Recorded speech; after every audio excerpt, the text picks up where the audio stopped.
What's up, y'all? Boy, I'm out here looking like big blood out here. Nah, let me stop. Recently, I purchased, I purchased it at the same time too, right? But I came across a new director's monitor. I had a couple of projects coming up where I knew I was going to want someone like, I was going to have some pretty big clients, or if I was going to have me an assistant director on set, I wanted someone to be able to kind of be my second pair of eyes while I'm out there on the field, because sometimes there's some things that you just miss, whether it's like something's out of frame, somebody's hair is off. So it's always nice to have like a second pair of eyes on, on a screen for you. I will say, yes, you need a director's monitor, but also that you don't need a director's monitor. Let me explain.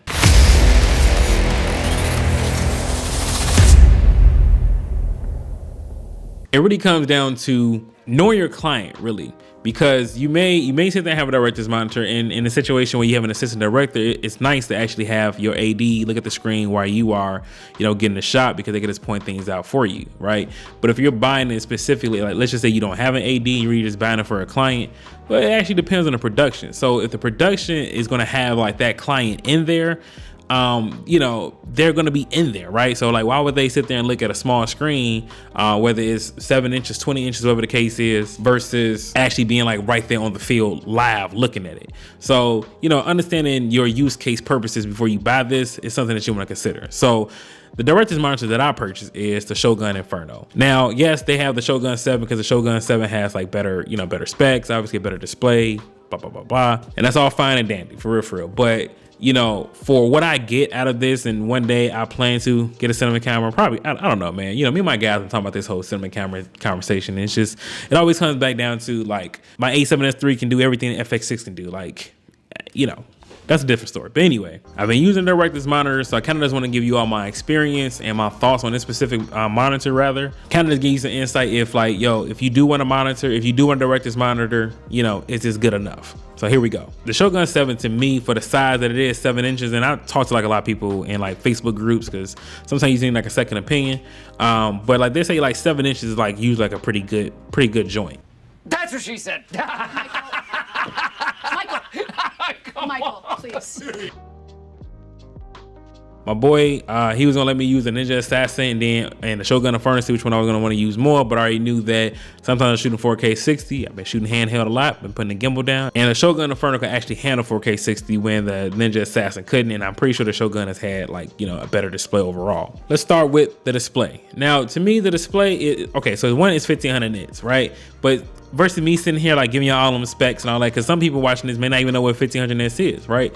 So the question is, can you see this in direct sunlight? And the answer is yes. And to put that into perspective for you, like most phones nowadays between like 1000 to 1200 nits, right? So 1500 nits, boom. If you can see a Galaxy screen, you can see this atomos screen. Notice I said Galaxy and not iPhone for all those Apple people out there. Now, I can't, and I'm hoping you all can help me figure this out. In regards to the adding LUTs on, I can't figure it out. I've been trying. I thought it was the same process adding LUTs like the way you do in the Ninja V, but apparently it's not. So like I put the LUTs on there, I load them up, but the folder just never appears for me to add a LUT. So if anybody can help me out with that, please let me know.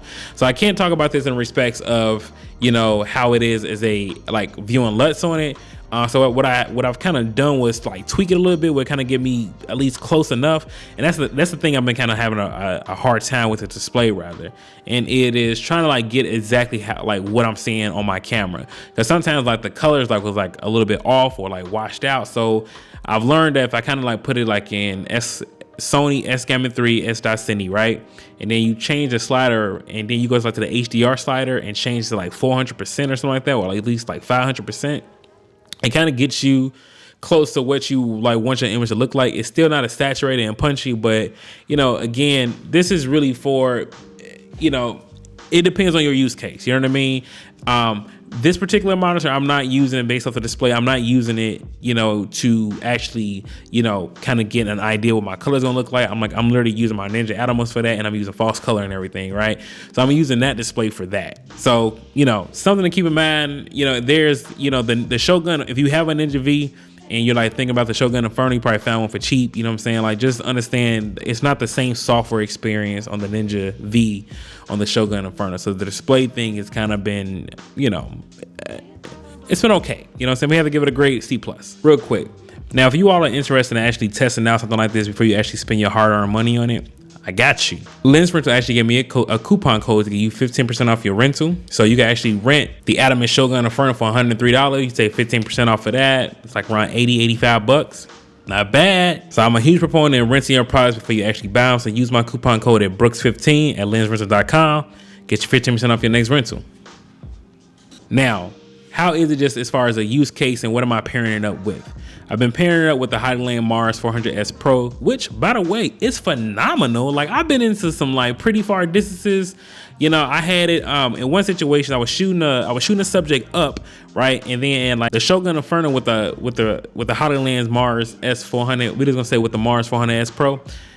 That was upstairs, and I still had like a really clear signal, no issues at all. Like so, the connectivity. If you all was considering the Mars 400S Pro, I would recommend them. You know what I'm saying? Based on how I've been using them in the situation I've been in, people had their phones out. Like I never had any connection issues with that monitor, like not once. So I would say if you are considering like the 400S Pro with the Shogun Inferno, it's a dope combo. It really is. Now I know you all want to know about the battery life of these things. Now I'm gonna be real with you. Me personally, I can't tell you anything about that because when I'm on like sets, especially like the professional ones, I'm usually trying to use, you know, DC power as much as possible. So if I can plug it in, I'm gonna plug it in. If it's a power bank, I'm gonna use my power bank on a 400S Pro and then find a wall socket for the Shogun Inferno because I'm not trying to sit to be burning batteries, nor am I trying to bring a whole bunch of batteries to that. So, you know, with that, you're probably thinking, well, Sean, there are better monitors that have V-mount batteries, like attachments, right? With bigger screens. You may be right, you know what I'm saying? You are correct, but I didn't want to spend that much for it. I didn't want to buy another V-mount battery because like them joints is like pretty heavy. I got two of them and like they're heavy. You know, just weigh out your needs. You know what I'm saying? Again, the Shogun Inferno I think is like $1,000 to $1,500, you know, monitor. I got it for like a third of that. I'm not, you know, for my use case, I've already made my money back off of that easily. By the way, if you're feeling the video so far, go ahead and hit me with the thumbs up and subscribe, man. It's, you know, I'll be trying. I put out good content when I do put out content. You know, come rock with your boy. The next one and the last one is, you know, I don't really see like a lot of people talking about this when it comes to products, and it's because I don't really think a lot of, you know, people actually are getting real productions. I mean, you know, I tell people this time and time again, man, and there's no shots, but like the YouTubers that you are looking up, like the filmmaker YouTubers, like I feel like if you can't go see their professional work anywhere, I can't take your, you know, I can't take your opinion or your advice seriously because I don't even know if you do this shit for real. Go to Brookssmedia.com, you will see it all, baby. The last thing we're going to talk about in regards to the Shogun Inferno, and we're going to even say the 400 Mars, that's the 400S Pro, right? We had to say it's the combo, but we had to stick to the Inferno for this. How much value is it adding to your production, right? Having this product with you, you know, is it helping you charge more to your clients now if they need a director's monitor and something like a teleprompter? Tough. Are you able to upsell now because, you know, you are adding just something higher to the production? So instead of you charging maybe $750 for your music videos, you know what I'm saying, now you're gonna up it to now $100, or number one, you should be charging way more than this, but we just saying ballpark right now. You know, are you able to charge now $100 now?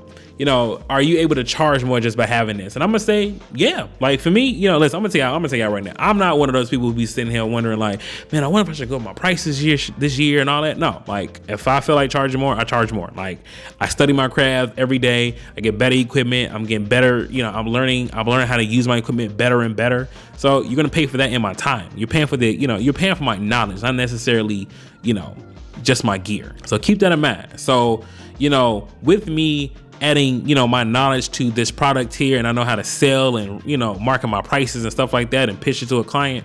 Yes, this thing does actually add value to your production, but don't go out there and like try to kill yourself to get it. You know what I'm saying? If your production so far, if you still, you know, if you're not shooting with clients who actually have producers, you know, somebody who wrote the script and stuff like that, then you're not, you know, there's no real use case for this right now. If your music videos are usually sitting here essentially taking place in somebody's crib, you know, no shade, but it's not time for you yet. You know what I mean? Like this is when you have a music video, different locations. You have, you know, you have cast and crew behind, you know what I'm saying, behind, and they're looking at the talent or they're looking at the monitor. You know what I'm saying? Like that's when you kind of have it. If you're doing interviews, possibly, because sometimes with interviews, you know, you may have somebody there, you know, who's a producer, and make sure that they're getting the lines right, make sure they look good. Whether it's a makeup artist, if they have makeup on set, like there we go, right there. If none of your productions essentially have other crew members where like it's somebody like for hair and makeup, a producer, screenwriter, then you do not need a director's monitor. But if your production has, I say, 2 out of those few things, or even one out of those few things, maybe it's time to consider it. If you can find a Shogun Inferno for a deal with the Mars 400S Pro, I do recommend it. That being said, it's your boy Sean B. It's your boy Brookssmedia. Sean B from Brookssmedia. Follow me on Instagram. 2 S's. If you ain't at the S, you ain't spelling it right. Deuces.